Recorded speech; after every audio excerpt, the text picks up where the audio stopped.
I hope you're well. I'm doing good. What about you? I am also doing well, Doc. First, I wonder why you decided to issue that statement yesterday on the matter of the Goldbod. I'm taken by surprise. You say we issued a statement yesterday? Oh, okay, so your statement was not from yesterday.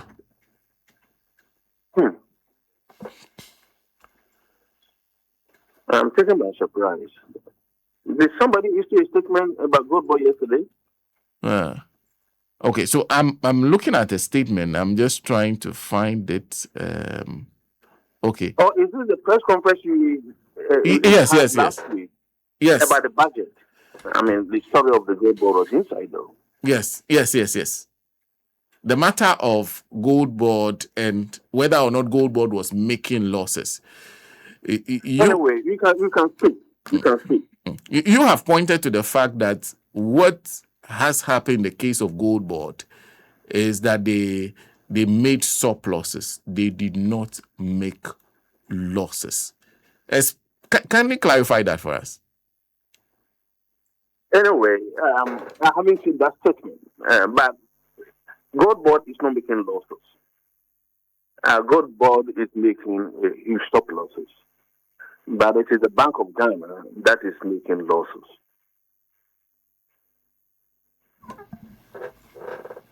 The reason is that the Goldbod is serving as a mere agent of buying gold from the producers, smoke producers, and selling the gold they purchase to the Bank of Ghana at a premium. So Goldbod is able to cover its expenses. It's able to cover its costs. It is the Bank of Ghana that is buying it at a premium, and it is losing. It is not the Goldbod that is losing. So if there are any losses under this arrangement, it is a loss of the Bank of Ghana. It cannot be a loss of the Goldbod. No, not at all. Not at all. Bank of Ghana was already involved in the gold purchase program, even under the previous administration. The Goldbod was merely established to facilitate that, to serve as an agent. There used to exist another purchasing company, gold purchasing company, but Goldbod was established to formalize that and to strengthen the law behind gold purchases from the small scale program producers. So Goldbod has been buying gold from these small scale producers effectively, and it is selling them to the Bank of Ghana under the Bank of Ghana's gold purchase agreement. I see. That's quite interesting. But are those who continue to refer to, because there's a question of the role that the Goldbod has played in incurring those losses. How come it seems for many people, it seems impossible for Goldbod to make a loss, whilst the Bank of Ghana is making that loss? What's the arrangement that accounts for that by way of education? You see, Goldbod, as I said, merely buys the gold produced by the small scale producers. And this, arrangement of Bank of Ghana buying gold to shore up its reserves and to also sell some to gain foreign exchange was there before this government came into power. And so Goldbod just took the position of just buying them and selling to the Bank of Ghana. Bank of Ghana, it's a bank and cannot directly get involved. It cannot establish an office to directly get involved in gold purchase. It needs to use an agency, and Goldbod is only serving as an agency. But Goldbod might have, in a way, contributed to the loss of Bank of Ghana because it is adding a premium to the gold it purchases from the producers. Of course, they have to add the premium to ensure that they survive.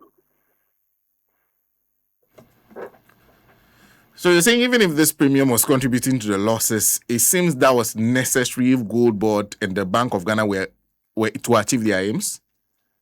Sure. Um, but the main loss of the Bank of Ghana is not coming from the gold board, though. It looks like when the Bank of Ghana buys gold from gold board, it rather also sell it to gold exporters, and it has to help them make profit. So it sells gold to them also at a discount, so that the exporters of gold can also make money at the international market for the portion the Bank of Ghana sells, instead of keeping it in their reserves. And so they also give some discount to gold exporters. And so Bank of Ghana is losing from two, in fact, basically losing from three angles. Paying premium to gold ball, selling at discount to gold exporters, and its conversion rate, which is even the biggest. In other words, the Bank of Ghana sells, what do you call it, foreign exchange to those who purchase the gold at market rate. But then when they are taking care of it in their books, they use the Bank of Ghana reference rate. So the difference is the loss. The market rate they sell the foreign exchange, and their actual rate they keep in their books is the biggest source of the loss. This loss is not actual loss; it is just a mere accounting loss. You're saying it's a mere accounting loss? Yeah, it is not a loss actually they have incurred. It's an implied loss. You sell this foreign exchange to people on at the market rate, but then you decide to report um, your accounting, report on your accounting on the rate that exists at the Bank of Ghana, and it's the biggest source of the loss. Then explain to us, because there's a whole discussion has been sparked off by the IMF's reports and the concerns they raised about those losses. From your understanding, where's the IMF's concerns stemming from? Sure, the Bank of Ghana, even though I'm arguing that it is not a loss they have incurred, it continues to exist in their books. And you cannot just take it out of their books. It has to be accounted for. Something has to balance it. So it is creating confusion at the Bank of Ghana. And IMF is concerned about central banks operation everywhere in the world. So that's why they are complaining. But you're saying this arrangement was inherited by this administration. They haven't changed anything about it? The only thing they changed is to establish a gold bond. In fact, in 2024, there was a loss of 400 million at the Bank of Ghana. And this government had not come into power. $400 million. But in 2025, because of the presence of Goldbod, there was huge gold purchase. Because, they were able to stop what we call smuggling of gold.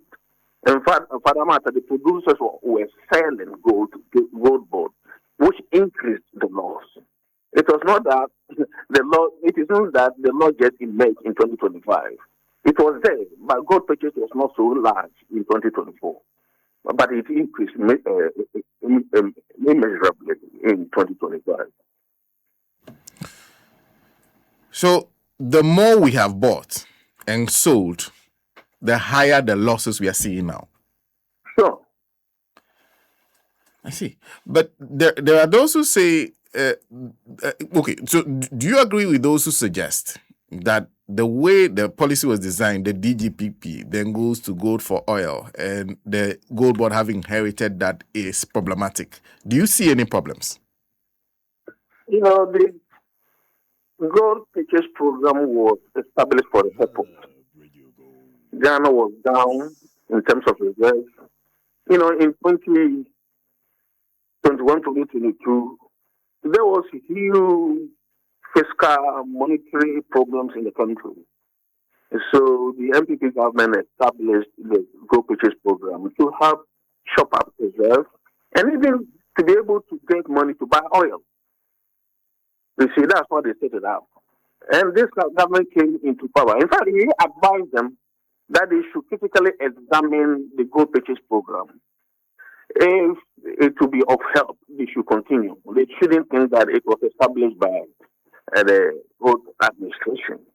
And so they examined it and they thought it would be helpful. And despite the laws, it has been helpful in a way because it has helped the country to show up our foreign reserves. So the exchange rate stability we are enjoying is largely due to that.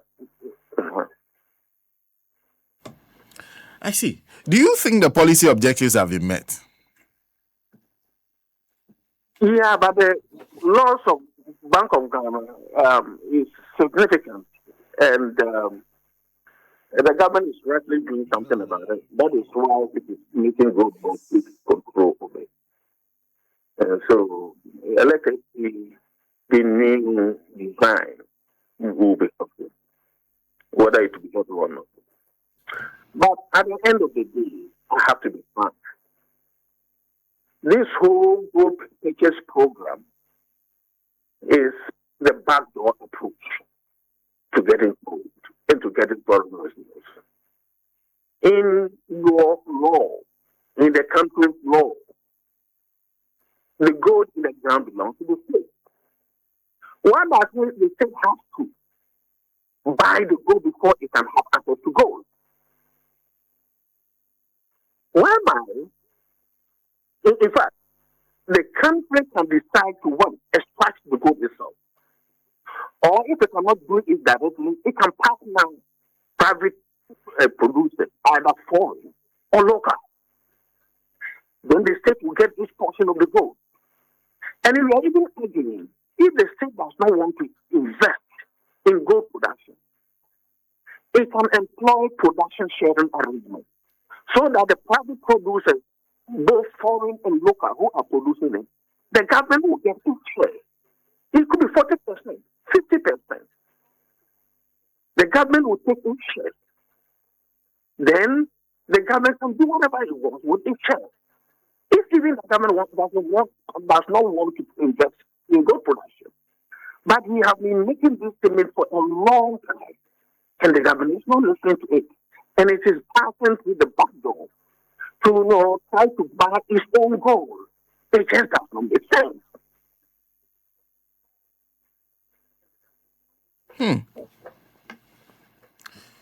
You think this is a backdoor approach? The government should be ready to be directly involved in the is it production, which means you are talking about either we are mining ourselves or we take up private companies who do it, and you said it's a production sharing arrangement, that you see all this as a backdoor approach? Yes, exactly. I see. Doc, thank you. Thank you very much for speaking to us this morning. You're welcome. That's Dr. Said Boakye, who's Executive Director, IFS. We have the opinion that it's not an opinion anyway. They are pointing out that the Goldbod's audited accounts does not show a loss. It shows a surplus. If there are any losses, it is the Bank of Ghana that has suffered those losses. And was also of the opinion that some of those losses are accounting losses. But says, be that as it may, it's significant and something needs to be done about it. They have realized that there's an attempt by the government to do something about the current arrangement, which is not new, which is what was inherited. But they would like to see the design and see to what extent it significantly will address the problem, the issue of the losses being made on the side of the Bank of Ghana, not the Goldbod. That the Goldbod is an agent. Okay? Yeah. Is an agent. So it's a principal-agent relationship. The principal takes the losses and the gains. The agents perform a particular role in the arrangement. So a big thank you to Dr. Said Boakye joining us on the line. But he says something very, very significant. He says that, Charlie, this be backdoor approach. You said the gold belongs to the state. Yeah. Why does the state then have to go and buy the gold from somebody else, its own property? Oh. So why wouldn't we get involved either in mining the gold? If you do not want, bring in private company who do what they call production sharing. I remember there was a whole debate, Charlie. The kind of things I've been through while sitting here. Economics, gold trading, they will slap me with all kinds of things. I have to understand all of them. It's not easy. Tomorrow you are doing politics, the next day you are doing law and everything. All kinds of technical words will be used against you. I recall production sharing arguments. I record them vividly, what the arguments were. So they say this is a backdoor approach. But I think when you look at the mandates, the objects of the Goldbod, one of the things they are looking at